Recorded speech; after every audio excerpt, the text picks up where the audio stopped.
Randonnée interdit sur certaines artères. La mesure entre en vigueur jeudi. Les commerçants demandent aux autorités de trouver des solutions pour continuer sereinement leur activité. Tension à Gagnol dans la région de Saint-Louis, tension entre les habitants et la commune. Les populations dans la rue ce matin pour dénoncer des abus fonciers. Elles exigent des explications et menacent de poursuivre leur mobilisation. À suivre l'actualité internationale avec Mohamed Ali Mouba. La page des sports dominée par le match Sénégal-Mauritanie ce soir au stade Abdoulaye Wade de Diamniadio. D'ailleurs, le sujet va porter sur ce match Sénégal-Mauritanie. Point de vue donc aux alentours de midi 35 minutes. Abdoulaye Diop assure la partie technique de ce midi. Bienvenue à toutes et à tous.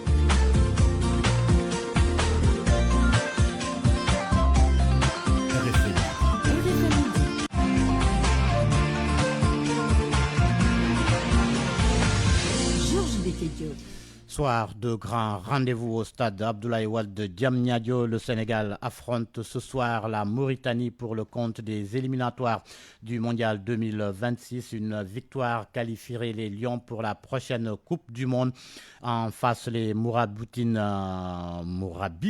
déjà éliminés, veulent sauver l'honneur et contrarier les plans du Sénégal. Présence exceptionnelle attendue dans les tribunes selon les journaux. Le président de la République, Bassirou Diomaye Faye, fera le déplacement pour soutenir les Lions. Coup d'envoi à 19h. Plus de détails dans ce match Sénégal-Mauritanie. Ce sera dans la page des sports avec Malal Junior Diagne. RFM, la radio. Direction Gagnol dans la région de Saint-Louis. La tension monte entre les habitants de la bande des 6 villages de Ndoye Diagne et la commune. Ce matin, les populations ont battu le pavé pour dénoncer ce qu'ils qualifient d'abus dans la gestion du foncier. Tout a commencé avec l'octroi de plusieurs centaines d'hectares contestés par la communauté. La colère a été ravivée récemment par l'attribution de 9 hectares à un privé sur un champ de manioc cultivé depuis des années. La gendarmerie a dû déployer un important dispositif pour prévenir tout affrontement. Les populations, elles, exigent des explications claires et annoncent qu'elles ne resteront pas silencieuses tant que leurs revendications ne seront pas entendues. Reportage sur place. Ces centaines de jeunes et notables de la bande des 6 villages ont manifesté leur colère pour réclamer l'annulation de la délibération de plusieurs hectares de terre destinés à un privé dans le site du village de Ndoye Diagne, dans la commune de Gagnol. Les jeunes du village, très déterminés, ont rejeté la délibération. Ils ont aussi demandé au maire de la commune d'arrêter la procédure. Massine Diak est le porte-parole des jeunes de Ndoye Diagne. La délibération n'a pas été faite dans les règles qui régissent le code foncier. Nous n'allons jamais laisser cette délibération continuer, c'est-à-dire les 9 hectares octroyés à un privé. Pour ces manifestants, les autorités gouvernementales et locales doivent réagir dans l'urgence pour régler cette affaire. Nous allons nous combattre parce que nous sommes des cultivateurs. Nous n'avons que nos terres comme ressources vitales. Donc nous n'allons pas laisser la mairie et les complices faire des bradages fonciers dans notre commune. Au président de la République, au gouverneur de la région de Saint-Louis et toutes les autorités compétentes, c'est qu'ils interviennent avant qu'il ne soit trop tard. Pour les notables du village de Ndoye Diagne qui ont participé à cette marche de 3 km, la délibération de la mairie de Ndiébène Gagnol ne passera pas. Mademba Gueye, notable à Gantour. Ça ne passera pas. Nous sommes déterminés à faire face à l'injustice. Très remonté, les populations de Ndoye Diagne comptent remettre ça dans les jours à venir si rien n'est fait. Ousseynou Diop, Saint-Louis, RFM. À midi 5 minutes, le gouvernement avait annoncé l'an dernier le déblocage de 8 milliards de francs CFA pour venir en aide aux sinistrés des inondations à Bakel et dans le Dandé Mayo. Mais la gestion de ces fonds continue de faire polémique. Alors que des milliers de familles continuent de souffrir à cause des inondations, les voix s'élèvent dans le Fouta pour demander des éclaircissements sur l'utilisation de cette aide. Au moment où le recensement des sinistrés se poursuit, la gestion des inondations suscite aujourd'hui une vive réaction dans la région de Matam. La récente sortie du ministre de l'Hydraulique sur le bilan des inondations de 2024 a fini d'irriter de nombreux observateurs avertis. Yaya Ndiaye, président du collectif Dandé Mayo émergent. Ministre donc de l'hydraulique et de l'assainissement, disant que les inondations ont été bien gérées. C'est pour démentir ces propos. Vous avez constaté, tous les villages sont inondés. Les gens n'ont même pas là où passer la nuit. Toutes les populations se sont déplacées. Si le ministre tient ses propos, on parle de quel Sénégal? En tout cas, ce n'est pas au niveau de la vallée du fleuve Sénégal. À Djamel, ce quartier isolé par la crue du fleuve Sénégal, Abdoulaye Keita du Front pour la défense des intérêts de la localité n'en croit même pas ses oreilles. Je suis surpris. Et je pense que même si ces 8 milliards là ont été dégagés, ils ne devraient pas seulement servir donc au transfert. Il devrait y avoir des ouvrages pour empêcher quand même les inondations de cette année. Vraiment, donc au niveau de Djamel, nous on n'a pas senti. Où se sont passés ces 8 milliards là, mais pas à Djamel. Parce que vous voyez là où nous sommes vraiment dans une île. Vraiment tout est bloqué partout. C'est la même réaction à Sinthiou Djamdior, l'une des localités les plus touchées par la voix de Moussa Siresso, le chef de village. Je n'ai pas eu aucune centime dans la localité. De toute façon, nous ne sommes pas au courant de cette somme qu'ils ont dit qu'ils ont envoyée. Nous, on n'a rien reçu, rien. On a entendu dans les médias que le gouvernement il a envoyé de l'argent, mais non. De nombreuses interrogations sur la gestion des inondations, certes, mais il faut relever qu'à la suite du retrait des eaux, Matam avait déroulé une campagne agricole dite de contre-saison, une première dans l'histoire de la culture irriguée. Plus de 4000 hectares emblavés en mil, en maïs et en riz, sur la base des intrants agricoles gratuitement mis en place par le gouvernement via son ministère de l'Agriculture. Matam, Ali Bandelnian, RFM. À Balou, dans le département de Bakel, la vie reprend progressivement son cours après les inondations provoquées par les lâchers d'eau du barrage de Manantali. Mais tout n'est pas encore rentré dans l'ordre au lycée de la commune. Les élèves n'ont toujours pas regagné les classes. L'intendant de l'établissement tire la sonnette d'alarme et appelle les parents à accompagner la reprise scolaire. Biram Diop au micro de Papousseinou Diallo. Nous venons de tenir notre AG de rentrée, comme vous le savez, que nous avons accusé un petit retard dû vraiment à l'inondation qui s'est produite dans le village de Balou. Depuis l'eau, le village était sous les eaux. Et c'est la raison pour laquelle les conditions d'entrée n'étaient pas réunies. Dieu merci, vraiment l'eau a reculé et nous avons pu tenir notre AG en présence vraiment de l'ensemble du personnel, les membres de l'administration, le corps professoral, tout le monde. Peut-être ce qu'il faudra un peu déplorer, c'est que les élèves, on ne les a pas encore vus. La plupart des élèves ne sont pas venus, mais nous comptons vraiment démarrer les cours demain. Donc c'est pourquoi nous lançons un appel à tous les parents d'élèves pour qu'ils laissent les enfants venir à l'école parce que l'eau est partie. À Tela Yergouy, dans la commune de Patarsine, l'école élémentaire est devenue inaccessible pour de nombreux élèves en raison des inondations. Les eaux de pluie ont envahi une grande partie du village délogeant même certaines familles. Les habitants pointent du doigt la vallée fossile qui traverse le village qu'ils estiment débordé. Aminata Goudiaby, reportage. Un début d'année scolaire difficile pour les enseignants et les élèves de l'école élémentaire de Tela-Yargouy. Les eaux des pluies ont envahi presque tout le village et les chemins qui mènent à l'école sont tous bloqués. Élèves et parents d'élèves souffrent. Aliou Nyom est le directeur de l'école élémentaire de Tela-Yargouy. Mais cette année, la situation nous inquiète, plus particulièrement pour les enfants de CICP, les plus petits, qui viennent des hameaux. Pour traverser cette eau-là, ils sont obligés même d'être transportés soit par leur maman ou bien par des charrettes. Une situation inédite selon le directeur de l'école. Aliou Nyom est aussi originaire de Tela-Yargouy. Des maisons et des champs sont aussi sous l'emprise des eaux de pluie. Nous vivons une situation tellement dramatique que nous n'avons jamais vue depuis plus de 50 ans, causée par les eaux de pluie. Un village inondé, des familles délogées, des champs aussi, plus d'une vingtaine de champs qui sont dans les eaux. Le village devient du coup enclavé, les habitants se déplacent avec beaucoup de difficultés. Tela est traversée par la vallée morte, la vallée fossile, qui quitte Fatick, passant par Sorok, Sangay, qui continue vers Djurbel. C'est cette vallée-là qui est remplie. Pour aller à Djakhao, on est obligé d'aller jusqu'à Ndjob pour prendre la nationale qui vient de Djurbel, plus de 10 km pour contourner, pour aller vers Djakhao. Et là est dans une situation tellement critique. La commune de Patarsine avait un projet d'érection d'une piste rurale de 16 km. Le processus s'est interrompu. Le directeur de l'école élémentaire du village Aliou Nyom interpelle les autorités sur la reprise du projet. Cette piste rurale, si elle est construite, va desservir les habitants des communes de Patar et de Djakhao-Sine. Aminata Goudiaby, Fatick RFM. Sur le front sanitaire, tous les cas de Mpox détectés au Sénégal sont désormais déclarés guéris et aucun décès n'a été enregistré. Une situation que le ministère de la Santé juge sous contrôle grâce notamment à une faible présence du virus dans le pays et à des actions préventives menées en amont.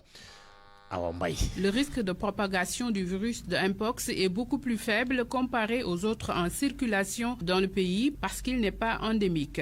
En plus, les activités de préparation étaient déjà mises en œuvre il y a plus d'une année. Le directeur du Centre des opérations d'urgence sanitaire, le docteur Papa Sambadjei, explique pourquoi la propagation du virus est beaucoup plus maîtrisée. Dans notre premier cas, le 22 août, on a eu au total 6 cas. Aujourd'hui, tous les 6 cas sont déclarés guéris. On peut dire que la progression est lente. Alhamdulillah, on remercie le bon Dieu pour cela. Mais quand même, il y a des efforts qui sont faits. Mais aussi, il faut savoir que le Sénégal était déjà un pays indemne de Mpox. Donc, ce n'est pas un pays où le virus circule déjà dans la nature, au niveau de la faune, ou bien en tout cas, que ce soit la faune domestique ou la faune animale. Donc, le risque de propagation ne peut pas être la même que dans les pays endémiques. Dans les pays comme RDC où peut-être le virus est déjà dans l'environnement. L'incident n'est pas clos, donc l'épidémie est toujours en cours et il faut toujours rester vigilant. Nous avons actuellement 30 contacts que nous suivons à la date d'aujourd'hui. Mais en insistant que le Sénégal aujourd'hui, l'épidémie que nous avons est une épidémie de type classe 2B qui dans les pays indemnes, essentiellement, c'est la transmission sexuelle. Il faudra rester 90 jours sans déclarer de cas pour déclarer une épidémie de Mpox close. Donc, l'épidémie n'est pas close. C'est pourquoi je dis que la surveillance doit être de mise. En tout cas, la vigilance doit être de mise. On doit renforcer la surveillance, mais aussi on doit renforcer la communication sur les risques, sur les modes de prévention et sur les modes de contamination. Depuis le 22 août 2025, le Sénégal a enregistré 6 cas de Mpox avec 0 décès. Pour ce qui est de l'épidémie de la fièvre de la vallée du Rift, un nouveau foyer a été découvert à Dakar dans une ferme agro-pastorale, mais très vite maîtrisée. C'est une ferme modèle et isolée selon le chef de la division protection sanitaire à la direction des services vétérinaires. Le principal défi reste la disponibilité des vaccins et le ministère est à pied d'œuvre. Salimata Ao. Dans ce rapport, on note 4 points saillants, dont la découverte d'un nouveau foyer à Dakar dans une ferme agro-pastorale. Pour le docteur Mathieu Rofal, la situation a été très vite maîtrisée. Il n'y a pas de quoi s'inquiéter.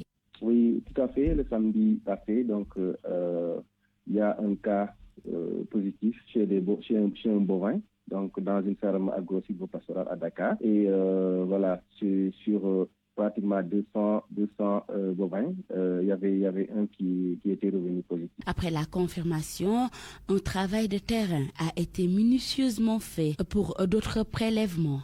Donc, après la confirmation de ce foyer, systématiquement le même jour, le ministère a déployé donc, la direction des services vétérinaires et le directeur régional de l'élevage qui sont allés sur terrain pour mener une investigation complémentaire. Et sur cette base, je pense qu'on a fait d'autres prélèvements pour vraiment mesurer l'ampleur, en tout cas, de l'ampleur de la circulation du virus dans cette ferme. Donc, pour rappeler que vraiment, c'est une ferme qui est vraiment isolée, où les animaux ne sortent pas. Donc, j'avoue même que c'est une ferme modèle. C'est une ferme vraiment qui est fermée, les animaux ne sortent pas. Et en tout cas, ce qu'on a trouvé là-bas nous rassure, en plus des mesures qu'on a. Avec cette situation, le principal défi reste la disponibilité des vaccins. Et le ministère, en tout cas, a pensé à cela. Et vraiment, il y avait un step qu'on utilisait pour répondre à l'urgence. Et depuis lors, en tout cas, le ministère s'active donc pour l'acquisition de quantités importantes de vaccins. Et les procédures sont vraiment très avancées pour qu'on ait la disponibilité des vaccins incessamment. Et j'avoue que par rapport à cette maladie, donc on va devoir faire focus sur la vaccination, mais également sur le traitement des animaux contre ces moustiques, les répulsifs, qui contribuent efficacement à diminuer la densité vectorielle. Selon le dernier bilan du ministère de la Santé, le Sénégal a enregistré 147 cas confirmés, dont 19 décès et 115 guéris. Dans le monde du travail, le collectif interministériel des agents de l'administration sénégalaise se signale aux autorités avec le récent réaménagement gouvernemental et le transfert de toutes les directions de l'infrastructure au ministère des Infrastructures. De nombreux agents, selon le collectif, risquent de perdre les avantages et indemnités dont ils bénéficiaient dans leur ministère d'origine.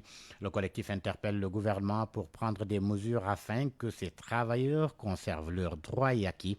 Le coordinateur du collectif, Oumar Dramé, que je vous propose d'écouter. Le collectif interministériel des agents de l'administration sénégalaise attire l'attention du gouvernement sur une situation qui pourra engendrer des conséquences incommensurables sur le plan du travail, voire même sur le plan social de certains travailleurs de l'administration. Comme vous le savez, depuis le réaménagement gouvernemental, toutes les directions des infrastructures sont désormais transférés au niveau du ministère des Infrastructures. Cela pose problème parce que ces travailleurs qui sont donc dans ces ministères d'origine, où on peut citer entre autres le ministère de la Pêche, de la Justice, de la Santé, disposaient des avantages et des indemnités. Une fois que ces travailleurs sont transférés au niveau du ministère des Infrastructures, perdent donc ces avantages. Et cela pourra véritablement avoir des répercussions sur le plan du travail, voire même sur le plan social. C'est pourquoi nous demandons au gouvernement de prendre toutes les mesures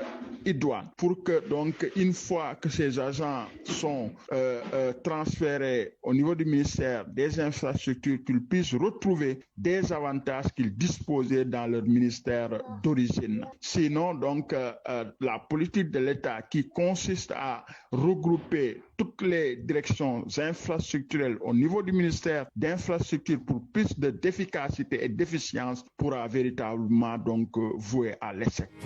RFM, l'info, c'est ici. L'info, c'est ici. À partir de ce jeudi 16 octobre, les départements de Dakar, Mbour, Kaolack et Saint-Louis applique de nouvelles restrictions visant à préserver l'ordre, la tranquillité et l'hygiène publique ainsi qu'à fluidifier la circulation. Sur instruction du ministre de l'Intérieur et de la Sécurité publique, les préfets interdisent désormais la circulation et le stationnement des chariots de vente de produits alimentaires, des véhicules hippomobiles, des pousse-pousse et des épaves abandonnées sur certaines artères et points stratégiques. Notre reporter Oumou Kalsoumli est allé à la rencontre des concernés qui disent n'avoir été prévenus d'aucune manière et demandent aux autorités de trouver des solutions pour leur permettre de continuer leur activité en toute quiétude. Reportage. Mohamed, jeune élève, profite des derniers jours avant d'aller à l'école pour gagner un peu d'argent. Pousse-pousse en main, il sillonne les rues sans se plaindre, mais il a été surpris d'apprendre l'interdiction soudaine de la circulation des charrettes et autres véhicules hippomobiles dans certains quartiers. Cette décision est très brusque parce que les vendeurs de café dans la rue dépendent de ce qu'ils vendent pour nous nourrir leurs enfants. Et si cette décision est faite ici presque, le taux de chômage va augmenter. Non loin de là, Mamoudou Alpha Kamara tient entre ses mains son chariot chargé de noix de coco. Lui semble tout aussi surpris. Je n'étais pas au courant de cette décision. Elle est trop brusque. Je pense que les autorités doivent nous laisser travailler. Aliou Diallo, vendeur de café, a stationné son chariot juste devant la route principale. Contrairement à d'autres, il se dit favorable à cette mesure. Si les autorités prennent ce genre de décision, c'est parce qu'ils veulent rendre la ville plus attrayante et plus accueillante. Je pense que c'est quelque chose de normal. L'hygiène doit être l'affaire de tous. Mamoudou Lamarane Diallo, vendeur de fruits, exprime son inquiétude. Il lance un appel aux autorités. Je n'étais pas au courant de cette décision, mais je pense que les autorités doivent nous donner du temps, nous permettre de travailler pour avoir quelque chose en poche. Entre désignation, incompréhension et espoir d'un meilleur cadre de vie, les vendeurs de rue tentent de s'adapter à cette nouvelle réalité. En attendant, les rues de Médina continuent de bruire des roulements de quelques chariots, peut-être pour encore quelques jours seulement. Ce grave accident de la circulation ce matin sur la route de Ndorong, un accident qui implique un camion et une moto Jakarta. Le bilan provisoire fait état de 2 morts et d'1 blessé. Les corps sans vie ont été acheminés à l'hôpital régional par les sapeurs-pompiers intervenus rapidement sur les lieux pour gérer la situation. Une enquête a été ouverte par la police pour déterminer les circonstances de l'accident. RFM. L'actualité internationale. Bien, bonjour Mohamed Ali Mouba. Bonjour Georges Diop. D'abord, la présidentielle camerounaise, le principal opposant à Paul Biya revendique sa victoire. Issa Bakary Chiroma s'est exprimé tout à l'heure sur les réseaux sociaux. C'est pour demander au président sortant candidat à sa propre succession pour un 8e mandat de reconnaître sa défaite de Garoua dans le nord du pays où il se trouve. L'opposant parle de victoire écrasante. On écoute Issa Bakary Chiroma. Cette victoire dépasse ma personne. Elle est une sanction claire du régime en place et un plébiscite en faveur d'un changement immédiat car la victoire est écrasante. Je vais le dire avec gravité et simplicité. Le peuple a choisi et ce choix doit être respecté. Merci à tous ceux qui ont voté, à tous ceux qui ont protégé leur vote. Vous êtes les véritables héros de cette victoire. Ma reconnaissance va aussi à tous les hommes, à toutes les femmes qui ont mené ce combat avant moi. Sans votre travail, nous n'en serions pas là. Pour cela, je vous dis merci. Je remercie également les candidats qui déjà m'ont adressé leurs félicitations et ont reconnu la volonté du peuple. Leurs gestes honorent notre démocratie et marquent le début d'une nouvelle ère où l'unité de l'opposition et de la société devient une force irrésistible.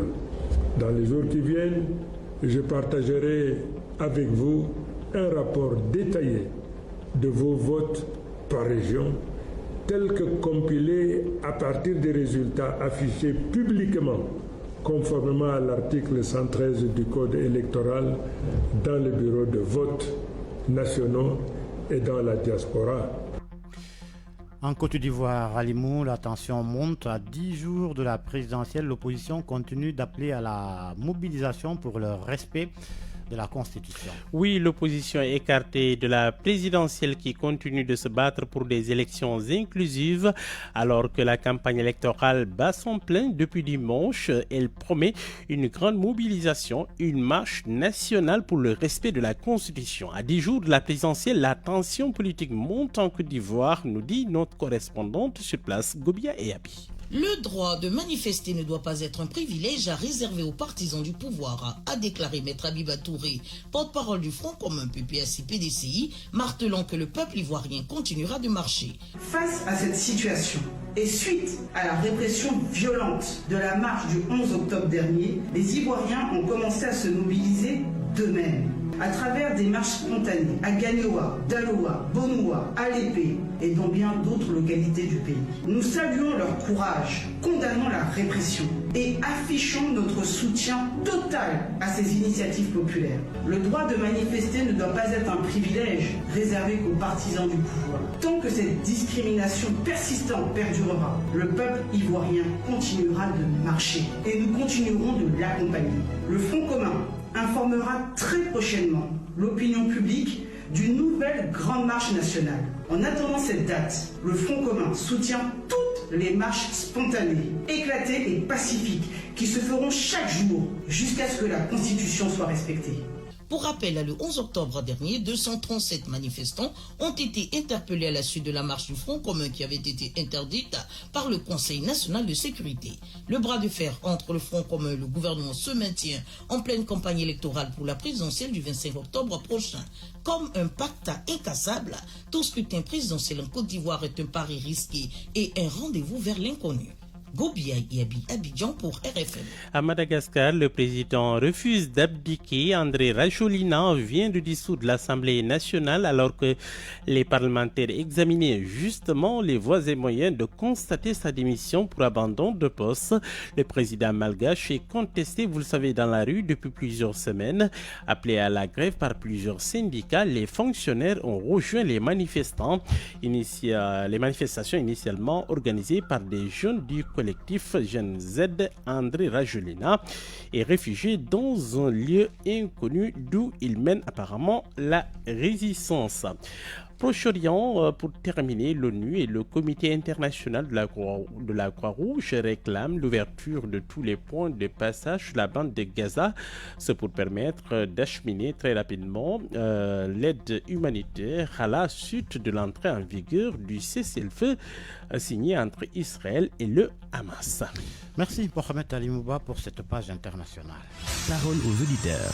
L'actualité, qu'en pensez-vous? Moi, je pense que vous devez. Réagissez dans nos éditions d'information sur l'actualité. Bonjour. Du lundi au vendredi, vous avez la parole sur RFM.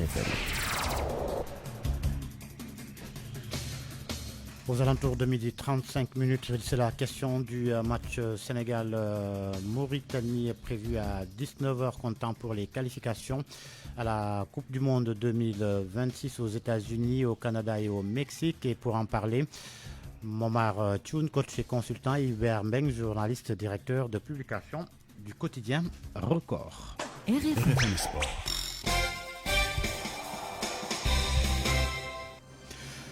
Bonjour, Malade Junior Diagne. Bonjour, Georges Deschediop. La devise du Sénégal à la une de cette page de sport.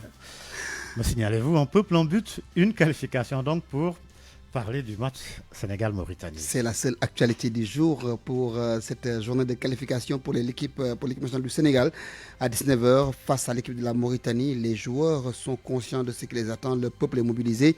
Objectif, la qualification, une troisième de suite pour la Coupe du Monde. Sodecham était hier à l'occasion de la conférence de presse des deux équipes au stade Abdoulaye Wade de Diamniadio. Voici ce que les joueurs se sont dit entre Sénégalais et Mauritaniens. Face à la Mauritanie ce soir, selon Idrissa Gana Gueye, toutes les conditions sont réunies pour bien aborder ce match.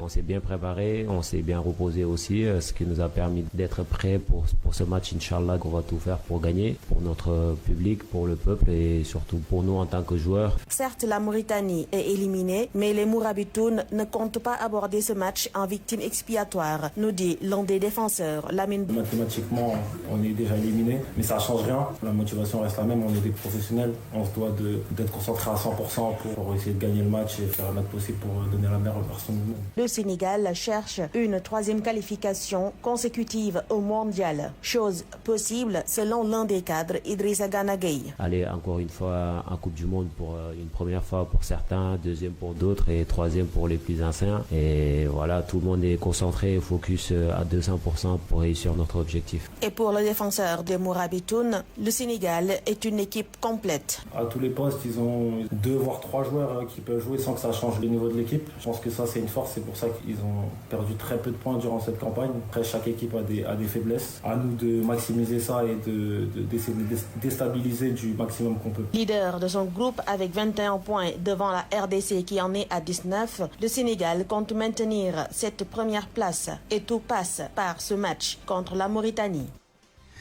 Nous allons parler de cette rencontre avec l'organisation d'une minute de standing ovation pour Sadio Mané organisée par les supporters pour lui rendre hommage et lui dire merci pour l'ensemble de son œuvre depuis qu'il est sous le maillot de l'équipe nationale. Comment les proches de Sadio Mané ont accueilli cette nouvelle? Nous avons posé la question à un des leurs. Il s'agit de Bakary Sissé, agent et ami de Sadio Mané. Je pense que c'est une décision à saluer. Mais au-delà de la personne de Sadio, je pense que c'est toute l'équipe nationale du Sénégal qui sera honorée. Personnellement, quand nous avons appris que les supporters du Sénégal ont pris cette initiative-là, on en a parlé. Il m'a dit, bon, il n'y aura pas de mesures particulières à prendre par rapport à cette standing ovation, puisque les supporters veulent honorer l'ensemble de l'équipe nationale du Sénégal. Même ceux qui ne sont pas là aujourd'hui, je pense que toutes les personnes, tous ces joueurs qui ont honoré le drapeau national seront honorés, je m'excuse de la répétition, à travers ce standing ovation. C'est tombé sur Sadio Mané, ça peut tomber sur Idrissa Gana Gueye ou sur Kalidou Koulibaly, mais ils ont tous apprécié, n'est-ce pas, ce geste-là. C'est un geste vraiment à saluer et c'est un geste qui vient naturellement des supporters sénégalais. Ça veut dire quoi? Ça veut dire quelque part que les supporters savent qu'eux aussi ils ont leur partition à jouer afin de tirer l'équipe du Sénégal vers le haut pour qu'elle puisse décrocher, n'est-ce pas, son ticket qualificatif à une troisième phase finale de Coupe du Monde de football. Nous sommes en ligne avec l'initiateur de cette minute de Standing Ovation, Issa Laye Diop, président du 12e Gaïndé. Issa Laye, bonjour. Bonjour Malal, bonjour à tous. Alors, il est 12h. Est-ce qu'on peut dire que les troupes sont fin prêtes pour le stade? Bon, écoutez, je pense que le 12e Gaïndé a fini de sonner la mobilisation. Hein. Donc, bon, maintenant, on est en train juste de faire le dernier réglage, prendre des dispositions pour que vraiment, arriver à ça, tout se passe très bien. Selon moi, il y a les bus qui se convergent vers le stade Léopold Sédar Senghor. Pour un pick-up et du stade Léopold Senghor, on va directement vers Diamniadio. C'est combien à peu près? Bon, écoutez, je pense que c'est presque 800 comme ça supporters du Sénégal, du 12e Gaïndé qui seront au stade. Je pense que ceci a été rendu possible grâce au soutien aussi intelligent que dévoué du premier magistrat de la ville de Dakar, M. Abbas Fall, qui, nous saluons non seulement son sens de devoir et de responsabilité, mais son ingéniosité et son esprit de management anticipatif. Parce qu'il a une lecture positive de la mission du 12e Gaïndé. Mais il a compris que motiver le 12e Gaïndé, c'est une manière d'anticiper sur les performances de l'équipe. Parce que quand vous motivez le 12e Gaïndé, ça va faire un impact positif vraiment sur l'ensemble de l'équipe. Quel est en tout cas, l'initiative a été saluée de tous. C'est vrai que ça a aimé de nous-mêmes, 12e Gaïndé, mais ce qui nous fait plaisir, c'est que ça a été... C'est tous les Sénégalais qui sont appuyés de cette initiative. Oui, justement, on dirait que tout le monde voulait le faire à notre place. Allô? Oui. Pour finir cette initiative, est-ce qu'il est prévu un tifo ou une grande banderole pour dire merci à Sadio Mané? Bon, écoutez, vous êtes très fort, mais nous allons vous réserver une surprise. Je vous en prie. D'accord, ça marche, Issa Laye. Merci, à tout à l'heure. Voilà, donc Georges, juste rappeler que dans la même poule du Sénégal, il y aura la rencontre RD Congo-Soudan que nous allons suivre de très près. D'autres rencontres comme celle qui va opposer le Maroc à l'équipe du Congo. La Côte d'Ivoire, champion d'Afrique, va jouer contre le Kenya. La Guinée-Conakry, nos voisins, joueront contre le Botswana au moment où l'Algérie, déjà qualifiée, recevra pour célébrer cette qualification en Algérie l'équipe de l'Ouganda. Et rappelez que le Cap-Vert de Anna Rocha a obtenu son ticket. Son ticket, et c'était la fête hier à Praia et dans les rues de Dakar avec les colonies capverdiennes. Donc rendez-vous est pris à partir de 18h30 pour le direct sur RFM, le match Sénégal-Mauritanie. Et on vous a aperçu à danser le Batouka. On est en été, c'est le moment d'équiper votre maison d'un climatiseur Enduro. Le climatiseur silencieux Enduro réduit l'humidité ambiante de votre maison et rafraîchit l'air en toute tranquillité. Avec Enduro, le refroidissement de votre intérieur est quasi instantané pour un confort total. Avec Enduro, réduisez votre consommation d'énergie grâce à la technologie embarquée DC Inverter. Enduro, l'endurance de la qualité. Profitez des offres exceptionnelles valables dans tous les showrooms Electronica et sur tous nos produits. Le showroom de Sacré-Cœur sera ouvert du lundi au samedi de 9h à 21h. Téléphone 33 867 79 99. Electronic Corp, partenaire des grandes marques. Enduro, Electronic Corp, partenaire des grandes marques, vous offre votre revue de presse. La revue de presse de Mohamed Ali Mouba à 12h35. Bonjour. Qualification mondiale 2026, Sénégal-Mauritanie, c'est tout à l'heure à 19h. Le Sénégal vibre, le Sénégal espère, le Sénégal retient son souffle. À 90 minutes du bonheur, les Lions du Sénégal s'apprêtent à jouer bien plus qu'un simple match, une page de gloire, un chapitre de continuité, un rendez-vous avec l'histoire. Et dans les rédactions, les plumes s'enflamment, les titres dansent comme les drapeaux au vent. À la fête ce soir, s'exclame l'Observateur comme une invitation à la liesse populaire. Le quotidien, lui, joue la carte de l'ambition. Les Lions veulent valider leur visa américain dès ce soir. Une victoire ou même un simple nul suffirait au bonheur national. Sud Quotidien reste pragmatique. La qualification au point, c'est tout. Titre avec sobriété le journal, mais l'As préfère la métaphore grandiose. Les Lions à 90 minutes de l'Himalaya, au sommet à gravir, symbole d'une ascension continue vers l'élite mondiale. Une troisième participation d'affilée au mondial serait au bout du chemin, rappelle le confrère. Record rêve d'un épilogue parfait terminé en apothéose, mais le quotidien sportif tempère l'euphorie en annonçant la blessure du gardien Edouard Doudou Mendy, indisponible pour ce choc. Le soleil lui met en lumière la sérénité du camp sénégalais. Pape Thiaw et ses joueurs affichent la confiance confiance.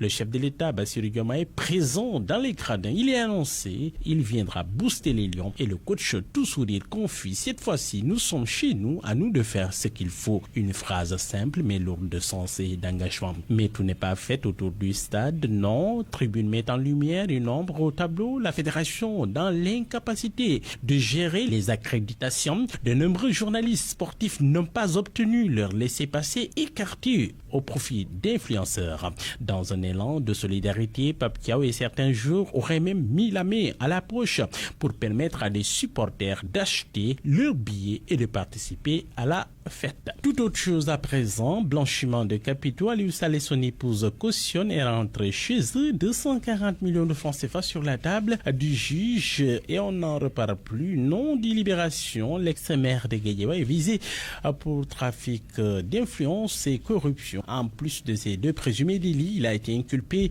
pour association de malfaiteurs en vue de commettre un blanchiment de capitaux, interdiction de quitter le territoire national sans autorisation. Le journal Les Échos note qu'Aliou l'a échappé belle puisque le procureur voulait 562 millions de francs CFA. Le juge s'est opposé. L'Observateur a donné la parole à un magistrat, ancien président de la cour d'appel de Kaolack, son nom Ousmane Khan. Il met en lumière les dérives de la reddition des comptes et les risques encourus. Le quotidien nous invite toutefois à rester dans le temple de Thémis. La justice, au-delà d'Aliou Saleh et son épouse, on a jugé Mahawa Diouf de la paire, condamné à 1 mois de prison avec sursis. Soya Diagne, lui, a été mis en position de garde à vue pour diffusion de fausses nouvelles. Le juge pour diffusion de fausses nouvelles. Le journal Observateur note qu'il a été entendu hier par la sûreté urbaine. Il refuse d'être l'auteur de la vidéo virale sur TikTok. Il affirme ne pas vouloir parler de viol et précise n'avoir jamais cité le nom d'une quelconque autorité. Il s'agit selon lui d'une pure invention comme il a l'habitude de le faire dans ses différents postes. Bonne lecture à tous.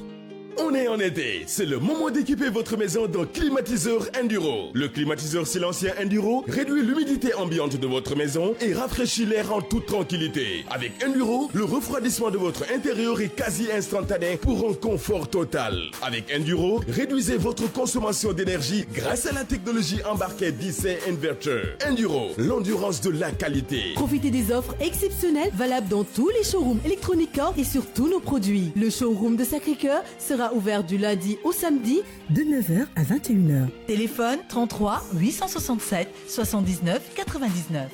Electronic Corp, partenaire des grandes marques.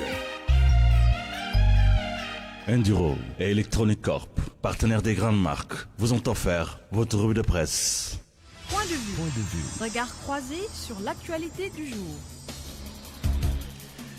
Point de vue à midi 39 minutes. Nous parlons du match Sénégal-Mauritanie ce soir à 19h au stade Abdoulaye Wade de Diamniadio. Match comptant pour les qualifications du Mondial 2026. Le Sénégal qui occupe la première place de son groupe, suivi par la République démocratique du Congo. Le Sénégal donc qui pourrait se qualifier ce soir en cas de victoire.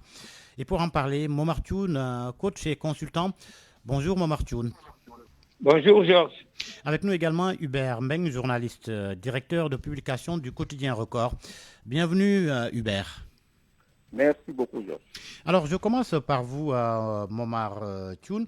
Le Sénégal qui joue contre la Mauritanie à 19h. De l'autre côté, la République démocratique du Congo qui occupe la deuxième place du groupe est à l'affût et compte sur un faux pas du Sénégal qui joue donc contre la Mauritanie. La Mauritanie déjà éliminée. Le Sénégal peut assurer donc sa qualification pour la troisième fois consécutive à un mondial. Psychologiquement, Momar, est-ce un avantage ou un piège pour les Lions de jouer contre une équipe déjà éliminée? Bon, je crois qu'il ne faut pas essayer de se tirer même les cheveux. Nous n'avons rien à faire avec le match de la RDC. La RDC va jouer son match, nous allons jouer le nôtre contre la Mauritanie. Il n'y a pas de calcul à faire. Il y a tout simplement à se concentrer, à être très engagé, à être très discipliné et avoir également tout le peuple sénégalais derrière nous à commencer par M. le Président de la République et tous ses collaborateurs, pour nous permettre de faire une fête grandiose. Donc, ne pensons qu'au match de la Mauritanie. Il faudra gagner. Et nous avons la capacité de le faire. Notre équipe est une équipe engagée, très disciplinée, avec des joueurs talentueux, des joueurs de niveau mondial qui jouent dans les grandes équipes au niveau de la Première Ligue. Donc, nous n'avons pas de souci à nous faire. Si nous ne pouvons pas gagner la Mauritanie, je pense que qu'est-ce qu'on va faire à la Coupe du Monde? Justement, peut-on craindre, par exemple, un relâchement ou une sous-estimation de la Mauritanie? Non, je ne pense pas. Et je pense que les joueurs sénégalais ont suivi Pacquiao dans sa démarche, en payant des billets pour tous les supporters et tous les amis. Ça montre tout simplement que nous sommes bien préparés et que nous sommes engagés. Une Coupe du Monde, ça ne se joue pas tous les ans. Je pense que donc, l'un dans l'autre, nous pouvons penser, venir au terrain en nombre, être très disciplinés, supporter notre équipe pour nous permettre d'arriver au bout. La Mauritanie, quel que soit le niveau qu'ils vont faire venir au niveau de Dakar, ils n'ont qu'à mettre le camion devant leur surface de réparation, mais nous avons la possibilité avec les joueurs que nous avons de faire la différence. Je reviens à vous, Momar Thioune. Hubert Mbeng, la Mauritanie, on l'a dit, déjà éliminée, n'a plus rien à jouer. Est-ce que certains observateurs ne risquent pas de minimiser ce match alors que, comme je l'ai dit à Momar Thioune, un faux pas pourrait entacher la dynamique sénégalaise et nous conduire vers une déception? Tout est possible dans un match. Oh oui, un match de football, tout est possible. Et je crois que et l'entraîneur et ses joueurs sont conscients, ils l'ont tous dit. On avait trois finales à jouer. Donc à partir de septembre, et on a réglé les deux premières finales contre la RD Congo, c'était le match capital qu'on a gagné, ensuite contre le Soudan du Sud. Et il nous reste maintenant à terminer avec la Mauritanie. Et ce qui est intéressant dans notre situation, c'est que nous avons notre destin en main. Vous avez parlé à l'entame de victoire. La victoire n'est pas obligatoire.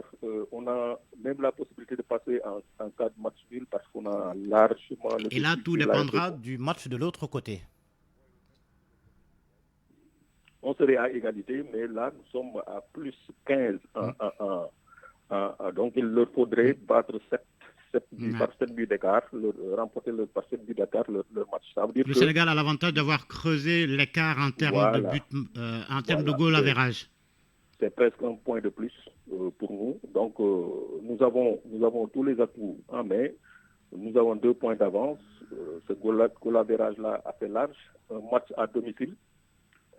Donc, on va jouer contre, certes, c'est un derby, c'est un voisin qui sera extrêmement motivé, même s'il est éliminé, mais je pense que nos joueurs sont suffisamment conscients de l'enjeu. Ils ont tous envie d'aller jouer pour la première fois la Coupe du Monde pour certains et pour la 3e fois pour certains autres comme les Gana Gueye et Sadio Mané et autres. Donc c'est vraiment un challenge assez intéressant, assez motivant de terminer en apothéose à domicile contre un pays voisin, surtout qu'on l'a battu à l'aller. Et il faut noter également que presque tous les adversaires qui ont fait le déplacement à Dakar, à Diamniadio, ont perdu, hormis la RD Congo qui nous a tenu en échec sur le fil. Mais pour tous les autres, on les a battus assez nettement. Donc on a toujours gagné sans encaisser de but, hormis évidemment le nul contre la RD Congo. Et les gosses se sont brillamment rattrapés au retour en allant gagner à Kinshasa. Donc l'un dans l'autre, je pense que tous les ingrédients sont réunis pour vous faire un beau match. Les gosses sont suffisamment motivés. Le discours du coach se passe à merveille et donc pour moi je vois le Sénégal l'emporter assez nettement même. Alors, Momar Thioune, quels doivent être aujourd'hui les choix tactiques de l'entraîneur Pacquiao face à une équipe éliminée? Bon, je pense que l'animation du jeu permet tout simplement d'avoir, aussi bien dans notre milieu de terrain que sur la ligne offensive, des joueurs talentueux, capables de mieux se comprendre. Parce qu'ils se comprennent déjà. Et je pense que chaque fois que Sadio quitte le côté gauche, décroche vers l'intérieur, cela permet à Eliman de jouer sans ballon, de le recevoir. Et Eliman fait un travail de fourmi au niveau pour exploiter la fixation dont notre avant-centre est tributaire pour nous permettre de passer. Parce que tout simplement, c'est un bloc bas. Moi, je pense que les Mauritaniens, il ne faut pas avoir la fine bouche. Ils vont jouer avec un bloc bas. Ils ne sont pas du même niveau que le Sénégal. Et jouant avec un bloc bas, les espaces seront serrés. Mais nous avons des joueurs talentueux et je pense que quand ils vont bouger, ces déplacements-là simultanés, dans la compréhension, va nous permettre, quand le jeu est serré, les espaces réduits, le jeu groupé permet tout simplement d'avoir énormément de différences à faire et nous pouvons y arriver. Je pense que non, les Mauritaniens n'ont qu'à s'apprendre à eux-mêmes et nous, sur le plan de la vitesse, il va falloir tout simplement avoir de l'application. Parce que c'est dans l'application qu'on pourra faire la différence. Nous avons l'habitude de rater des situations de but, mais cette fois-ci, je pense que dès la première mi-temps, nous essaierons de faire la différence avec les éléments que nous avons. Le pragmatisme de Pape Thiaw, on l'évoque souvent. Est-ce que ça peut, aujourd'hui, est-ce que ce pragmatisme aura un impact dans ce match? Non, je pense que les joueurs ont confiance en leur coach. Et le coach, vice-versa, également connaît ses joueurs parce que c'est lui qui les entraîne. Parce qu'à partir de ce moment, donc, Pape Thiaw sait que Eliman, chaque fois qu'il a le ballon sur le flanc, c'est quelqu'un qui est capable d'éliminer un ou deux adversaires. Ne serait-ce que par son contrôle. Eliman est le genre de joueur, dans son contrôle, arrive à éliminer l'adversaire. Mais c'est surtout, moi je le pense très sincèrement, si Pape Gueye revenait dans l'équipe, notre milieu de terrain serait beaucoup plus compact et pourrait permettre aux joueurs d'avoir beaucoup plus d'espace. Si les Mauritaniens laissent de l'espace dans leur dos, entre la position qu'ils vont occuper et leur gardien de but, nous allons pouvoir en profiter. Parce que nous avons des joueurs capables d'aller très vite. Les Ismaël Sarr et autres peuvent nous permettre vraiment de gagner du temps et gagner de l'espace. Parce que chaque fois qu'il y aura de l'espace, nous allons les exploiter et nous pouvons faire la différence. Merci. Le bloc que Pape Thiaw a fait jouer sur le plan offensif au niveau du dernier match permet de voir la différence qu'il y a entre les joueurs sénégalais, capables d'aller très vite et de faire la différence, mais surtout de suivre les ballons. Voyons le but de Sadio Mané, voyons le quatrième but. Ce sont des situations qui nous permettent, chaque fois que le gardien de but lâche le ballon, de venir très vite et de faire la différence. Merci Momar Thioune, coach et consultant. Je termine avec vous, Hubert Mbeng, pour ce qui est de la préparation psychologique, parce que c'est important pour ces genres de matchs, en football plus généralement. Comment préparer mentalement cette équipe pour qu'elle reste concentrée et motivée alors que la qualification est quasi assurée? Oui, ils ont envie de faire plaisir à leur public. Ils ont envie, je l'ai dit tantôt, d'aller à cette Coupe du Monde et ils savent que ce n'est pas encore fait. Il y a ce match-là à disputer et des points à prendre pour définitivement composter les billets pour la Coupe du Monde. Y aurait-il justement une pression médiatique sur une qualification, une triple qualification à cette Coupe du Monde? Oui, absolument. Ça veut dire que bon, donc déjà nous avons notre rang à honorer. Nous sommes la deuxième équipe sur la scène africaine. On est classé 18e au plan mondial. Donc nous devons être au rendez-vous. Chaque notre petit voisin, le Cap-Vert, s'est qualifié hier. Et donc le Sénégal est très attendu. C'est une équipe qui a joué et dominé des grandes nations comme le Brésil et l'Angleterre en match amical. Donc, nos garçons sont, je crois, sont suffisamment outillés pour prendre ce ticket-là. Et donc, ce qui leur ferait une troisième qualification consécutive et leur permettrait de maintenir le rang. Sadio Mané, Kalidou Koulibaly, Gana Gueye, entre autres. Est-ce que leur expérience de joueur cadre pourrait être suffisante pour maintenir cette intensité et obtenir ce visa pour le mondial? Oui, et ce qui vient à l'esprit quand on entend votre question, c'est c'est l'image de Sadio Mané qui demandait à ses jeunes coéquipiers de se calmer quand on était mené au score à Kinshasa. Voilà, la fournaise du stade des Martyrs. Donc, ça veut dire que c'est des garçons qui ont de la bouteille, qui ont suffisamment d'expérience pour recadrer leurs jeunes coéquipiers. Je crois qu'il y a une bonne symbiose de ce point de vue-là dans notre équipe. Il y a des cadres qui ont déjà plus de 100 sélections et des tout jeunes qui viennent d'arriver. Je pense notamment à quelqu'un comme Pape Matar Sarr, etc. Cette génération-là qui rejoint les cadres et donc il y a une bonne symbiose à ce niveau. Et on a également un coach qui est du Serail, c'est un ancien international qui connaît bien la maison. Et tous ces ingrédients-là réunis, je pense que peuvent nous valoir des satisfactions pour l'échéance de ce soir, mais également un coach qui a été à la Coupe du Monde de 2002. Et je rappelle que le Sénégal, si je ne m'abuse, s'est qualifié lors de la dernière journée à Windhoek. Absolument. Et Pape Thiaw, je crois, avait même inscrit 2 buts lors de cet important match-là où on avait gagné 5-0. Donc c'est un garçon qui connaît bien la maison, qui connaît ces genres de situations. Et donc, l'un dans l'autre, je crois que tout est réuni pour avoir un beau match cet après-midi. Merci. Match prévu à 19h au stade Abdoulaye Wade de Diamniadio. Match à suivre en direct et en intégralité sur la radio Futur Média. Merci à Hubert Mbeng, à Momar Thioune. C'était Point de vue et c'était le grand journal. Merci à Abdoulaye Diop qui a assuré la partie technique. À 13h, le grand journal en Wolof. Bon après-midi à toutes et à tous.